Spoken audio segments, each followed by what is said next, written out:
Oi pessoal, meu nome é Stephanie Simão, sou professora e advogada de Direito Previdenciário e hoje nós vamos dar continuidade às nossas aulas. A aula de hoje será sobre princípios da Seguridade Social. Se você é estudante de Direito, se você está estudando para concursos e vai fazer uma prova de Direito Previdenciário, se inscreve aqui no meu canal.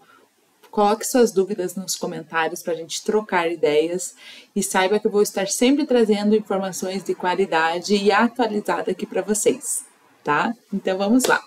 Princípios da Seguridade Social. O objetivo nesta aula é explorar os princípios fundamentais que estruturam a Seguridade Social no Brasil, como o princípio da universalidade da cobertura e do atendimento, a uniformidade e a equivalência dos benefícios e serviços à população urbana e rural, a seletividade e distributividade da prestação de benefícios e serviços, entre outros. Então, vamos começar a partir dos princípios elencados no artigo 194 da Constituição. Então, esse artigo diz que a Seguridade Social será organizada com base nos seguintes objetivos. Então, você vai ler objetivos e não princípios. Só que, na verdade, esses objetivos ali elencados são considerados princípios constitucionais da Seguridade Social. Isso quer dizer que a Seguridade Social como um todo, a Previdência, a Assistência e a Saúde deve ser organizada com base nesses princípios, com essas regras fundamentais. Aí eu vou trazer cada um desses princípios e falar sobre eles, porque em uma prova de direito previdenciário você tem que saber quais são os princípios, como eles são entendidos e como eles são aplicados. Essas três possibilidades podem aparecer na sua prova. Então, vamos lá. O primeiro princípio é o princípio da universalidade da cobertura e do atendimento. Então, veja, universalidade da cobertura e atendimento. Universalidade da cobertura é o aspecto objetivo. E a universalidade do atendimento é o aspecto subjetivo. Por quê? Quando eu falo objetivo em direito, significa algo, significa alguma coisa. Então, universalidade de quê? Da cobertura de infortúnios sociais, dos riscos sociais em relação à saúde, assistência e à previdência. E a universalidade de atendimentos, atende quem? Atende todos, porque pela ótica subjetiva, ele vai atender a todos. Mas vai atender todo mundo? Em termos de saúde e de universalidade, sim. Em termos de saúde, o atendimento é universal, então sim. Em termos de assistência, será prestado a quem a ela necessitar. Em termos de previdência, temos que lembrar do caráter contributivo da Previdência Social, mas a universalidade da cobertura do atendimento. Então, vai atender a todos nos termos da lei. Por isso que fala que compete ao poder público, nos termos da lei, organizar a Seguridade Social com base nos seguintes objetivos. Esses objetivos são os princípios. Então, visa cobrir toda espécie de infortúnios sociais, está se referindo à cobertura.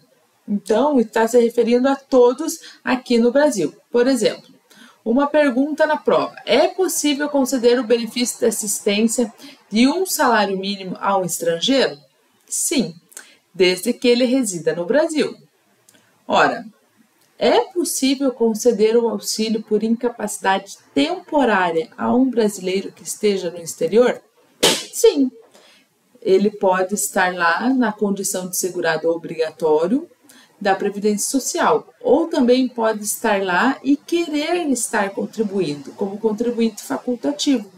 Então, ele também tem direito, desde que ele esteja contribuindo para a Previdência. Então, esse é o princípio da universalidade, tá?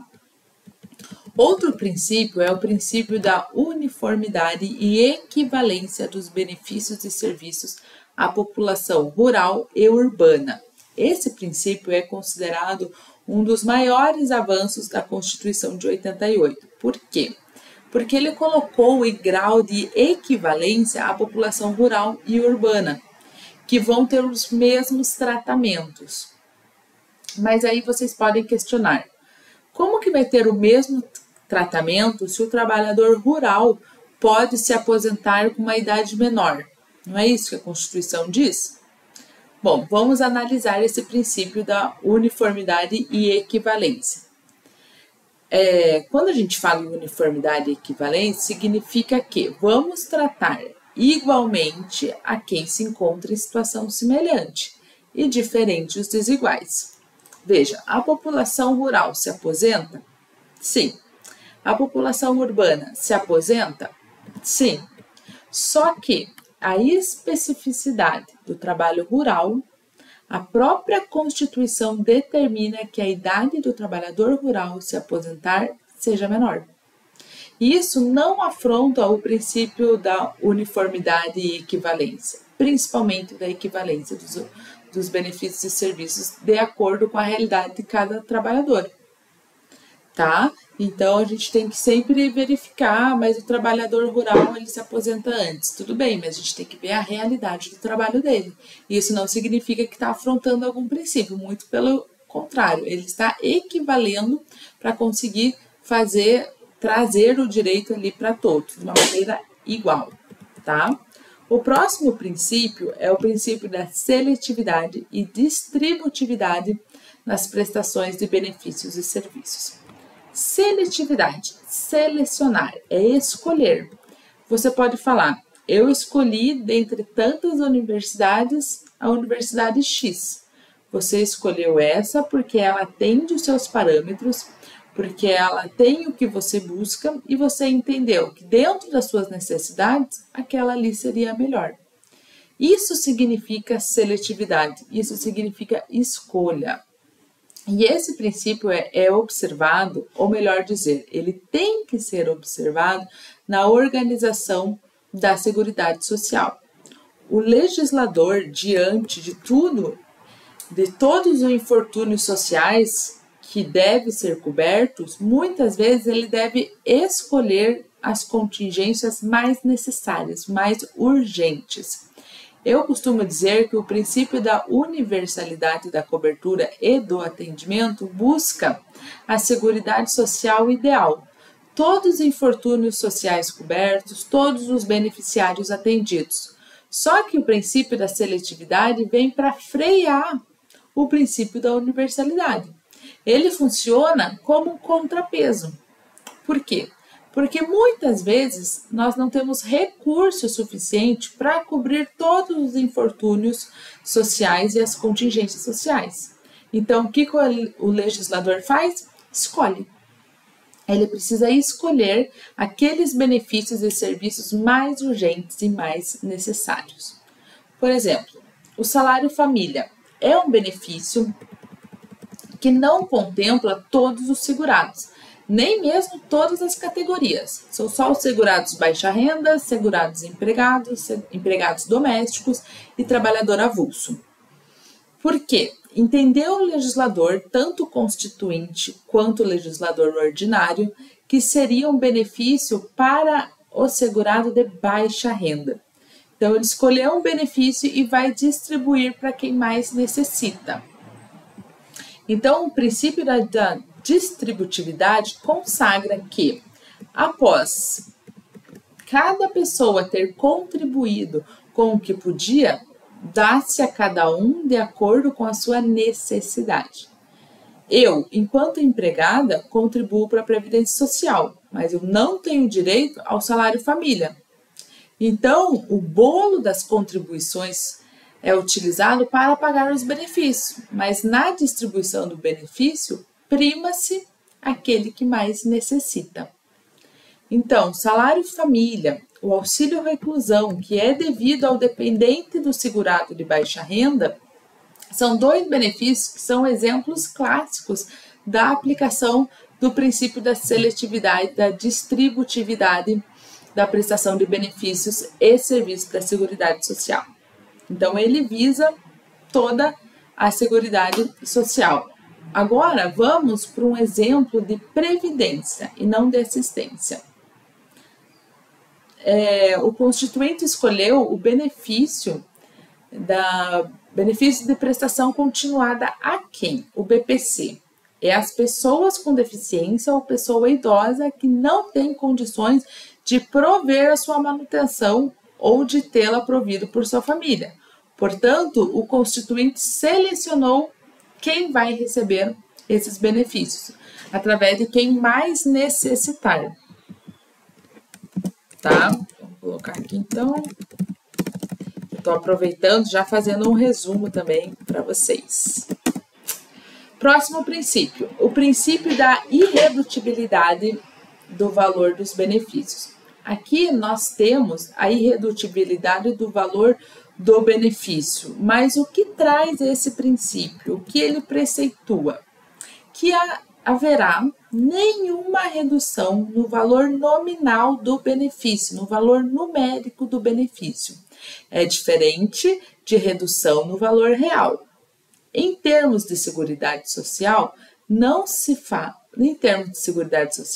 se fala que não pode reduzir nominalmente o valor numérico desse benefício, tá? Diferente do que a gente tem nas relações previdenciárias, que está previsto lá no artigo 201 da Constituição.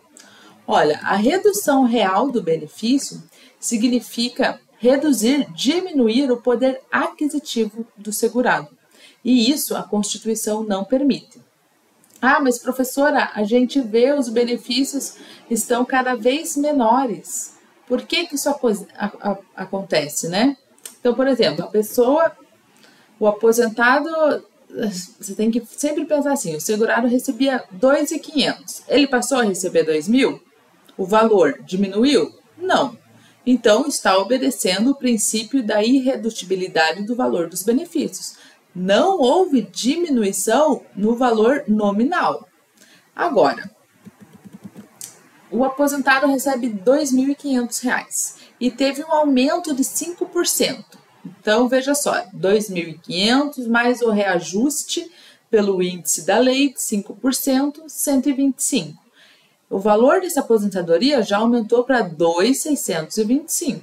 Veja que não reduziu nominalmente, não houve uma redução real, porque a própria Constituição garante aos benefícios da Previdência Social que eles sejam reajustados para manter o poder aquisitivo nos termos da lei. Então, cabe à lei, cabe ao legislador ordinário definir qual o índice de reajuste do benefício, para que ele permaneça com o mesmo poder de compra. E o índice que a lei traz é o INPC, é o Índice Nacional do Preço do Consumidor. Então, vão ter aqueles casos que vão dizer, fulano quando se aposentou ganhava 3 salários mínimos, com o passar dos anos ele está recebendo menos de 2. O que aconteceu? Não houve ofensa ao princípio da preservação do valor real e da irredutibilidade do valor nominal. Mas como que não? Se ele recebia 3 e agora está recebendo menos de 2. Pois bem, olha que a Constituição diz, manter o poder aquisitivo nos termos da lei. Aonde é que a Constituição fala que os benefícios previdenciários devem estar vinculados ao número de salários mínimos? Em nenhum lugar. Aí eu te pergunto, quanto você ganha? Você pode me responder, eu ganho 2.215, 2.720. Você não vai me responder, eu ganho 2 salários mínimos, 3 salários mínimos. Então, por que os aposentados, quando se aposentam, eles chegam em casa e falam, a minha aposentadoria é em torno de 3 salários mínimos. E ainda quer que fique a vida inteira a aposentadoria no valor de 3 salários mínimos. Isso não vai acontecer. Ou melhor, isso pode não acontecer. Porque ao longo de muitos anos, a política da Previdência, a política social do Brasil, foi dar ao salário mínimo o índice de aumento maior do que o INPC. que é o índice que corrige os benefícios previdenciários. Então, o INPC é o índice que repõe a inflação.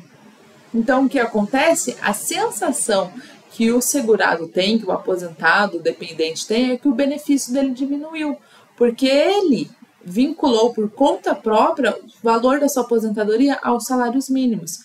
Mas isso não está garantido pela Constituição. Pelo contrário, o Supremo já disse que não tem vinculação no valor de benefício previdenciário ao número de salários mínimos, tá? Então, não cabe, não encontra no texto constitucional a revisão de benefício previdenciário pelo valor nominal do salário mínimo. Não cabe revisar para que ele continue atrelado ao salário mínimo. Então, veja, esse princípio se aplica à saúde, à previdência e à assistência social. No caso de preservação do valor real, somente a previdência. Aí pode cair numa prova.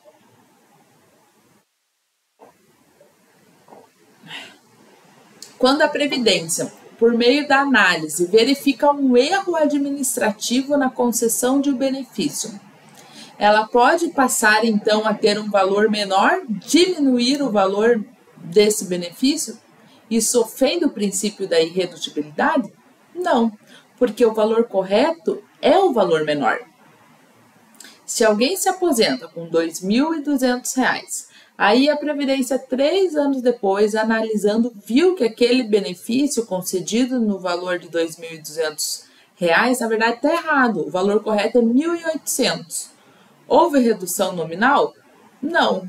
O que houve foi uma correção de um erro, porque o benefício, o valor real do benefício é 1.800. Então, revisar o benefício para o seu valor correto não é reduzi-lo, é corrigi-lo.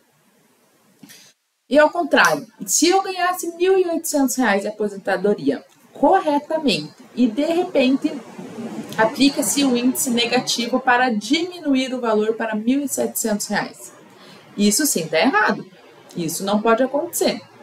Inclusive, a gente já teve o índice negativo do INPC. Então, o INPC negativo. E o próprio INSS reconheceu que não iria aplicar esse índice negativo para não prejudicar os seus segurados. Então, corrigir o valor correto, corrigir os valores, não significa redução nominal, tá? Toma cuidado com isso.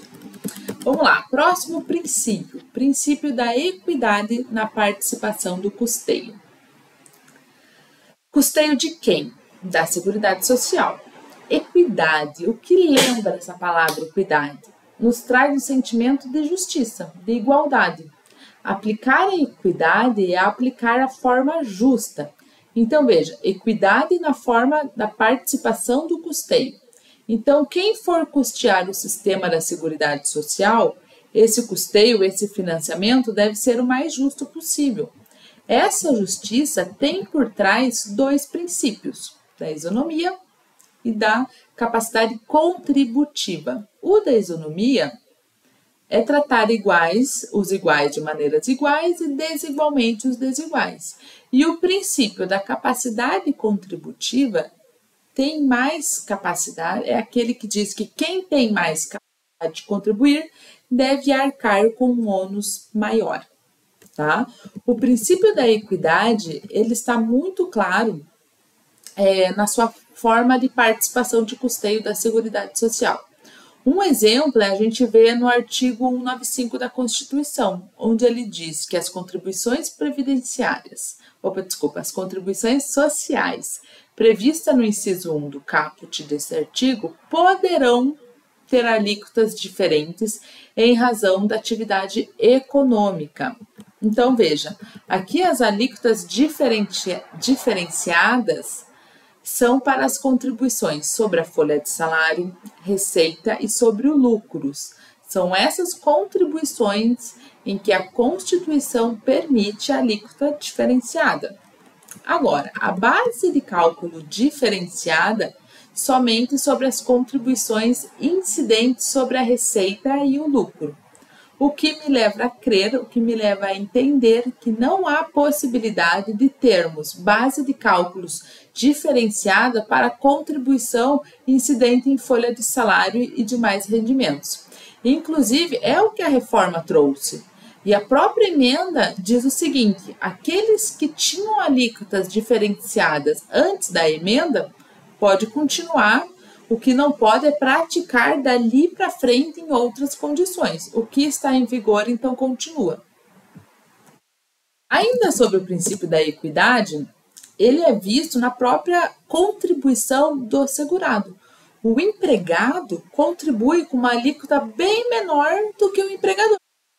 Isso é a equidade na participação do custeio da Seguridade Social, tá? O próximo princípio é o princípio da diversidade na base de financiamento. Diversidade na base de financiamento, identificando-se em rúbricas contábeis específicas de cada área as receitas e as despesas vinculadas a ações de saúde, previdência e assistência, preservando o seu caráter contributivo da Previdência Social. Então, como o próprio nome já traz, a base de diversidade de financiamento. Portanto, eu não tenho uma unicidade na base do financiamento. São vários financiadores da Seguridade Social. Eu vejo isso muito claro também no artigo 195 da Constituição. A Seguridade Social será financiada por toda a sociedade com recursos provenientes da União, do Estado e dos municípios e das seguintes contribuições. Que contribuições? Das contribuições da empresa, dos segurados, da Previdência Social, das receitas de concursos e prognósticos, enfim. Então, a Constituição já aplica, já fala que, olha, a base de financiamento da Seguridade Social é diversificada, tá? Outro princípio é o princípio do caráter democrático e descentralizado da administração. Então, o caráter democrático e descentralizado da administração diante de gestão quadripartite, com participação dos trabalhadores, empregadores, aposentados e do governo. Um exemplo é o Conselho Nacional da Previdência Social. Ele é formado por 4 representantes desses segmentos, pelos representantes dos trabalhadores, dos empregadores, dos aposentados e do governo. É um exemplo perfeito para a aplicação da administração descentralizada e da gestão quadripartite dos órgãos colegiados, tá? Bom, aqui então nós falamos dos princípios que norteiam a organização da Seguridade Social de acordo com o artigo 194 da Constituição. Aqui nós chamamos eles de princípios explícitos. Eles estão escritos na Constituição. Mas eu tenho outros princípios que eu devo falar quando eu estou tratando sobre Seguridade Social.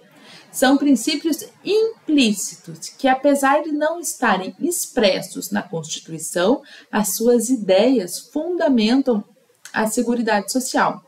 E são eles o princípio da solidariedade, o princípio da solidariedade contributiva, o princípio da pré-existência de custeio, proibição de proteção insuficiente, da dignidade da pessoa humana e do mínimo existencial, proibição do retrocesso social e a reserva do possível. O princípio da solidariedade nós encontramos lá no artigo 3º da Constituição. Constitui objetivos fundamentais da República Federativa do Brasil, construir uma sociedade livre, justa e solidária. Acontece que no nosso sistema de seguridade social é um sistema solidário. Nosso sistema de previdência ele é solidário por toda a sociedade. Então, ele está baseado no princípio da solidariedade. Quantas pessoas contribuem e nunca vão receber nada da previdência? Por exemplo, as empresas, elas pagam uma alíquota alta para a previdência, mas elas não têm nenhum benefício que irão receber, tá? Outro princípio, o princípio da solidariedade contributiva, previsto também no artigo 95 da Caput da Constituição. Toda a sociedade contribui de alguma forma para a Seguridade Social. Ela é solidária ao sistema. Então, a sociedade é solidária ao sistema da Seguridade Social. Por quê? Porque o financiamento da Seguridade Social vem de forma direta das contribuições sociais. Contribuições sobre o lucro, sobre o COFINS, contribuições previdenciárias, contribuições sobre as receitas, entre outros. Mas também de forma indireta, quando os recursos orçamentários vêm da União, municípios, estados e Distrito Federal, vem se alocando para a Seguridade Social. Desta forma, a gente tem, de uma maneira indireta, a sociedade contribuindo quando paga os tributos ali para os entes federados. Esses são os princípios da solidariedade contributiva, tá? Adiante, temos o princípio da pré-existência do custeio, também chamado de princípio precedente de custeio, previsto no artigo 195, parágrafo 5º da Constituição. Nenhum benefício ou serviço da Seguridade Social poderá ser criado, majorado ou estendido sem um correspondente fonte de custeio. Então, se amanhã for criado um novo benefício da assistência social, eu tenho que ter uma forma de custeio, mesmo que essa assistência social independa de contribuição. Nós precisamos aplicar o princípio da pré-existência de custeio. O fato de saúde e assistência social não depender da contribuição do segurado não significa que a gente pode sair criando aí benefícios sem a legítima fonte de custeio, tá? O próximo princípio é o princípio da proibição da proteção insuficiente. Na verdade, esse princípio busca resguardar o mínimo existencial no patamar dos benefícios. Então, nesse caso, a Constituição e as leis que tratam de Seguridade Social devem garantir a dignidade da pessoa humana, uma proteção mínima para essas pessoas, tá? Então, o princípio da dignidade humana e do mínimo existencial, a dignidade humana é um valor moral prévio à própria organização social, uma qualidade dos seres humanos que os coloca como destinatário de respeito e merecedor de igual atenção por parte do Estado. A dignidade pressupõe consideração pela vida e pela integridade do ser humano. Então, eles têm o direito à liberdade de receber respeito por todos, principalmente pelo Estado. E o mínimo existencial significa que os benefícios dos segurados devem ter um valor mínimo para que possa garantir a manutenção em casos fortuitos sociais. Deve ser garantido o mínimo existencial para essas pessoas, tá? O princípio do retrocesso social, esse princípio, para alguns doutrinadores, este princípio é aplicado para a Previdência Social, que veda a redução da proteção social a fim de que seja preservado o mínimo existencial aos segurados. Então, é uma vedação ao retrocesso social. E mais um caráter, esse princípio tem um caráter de direitos fundamentais visando impedir os desfazimentos dos avanços sociais, tá?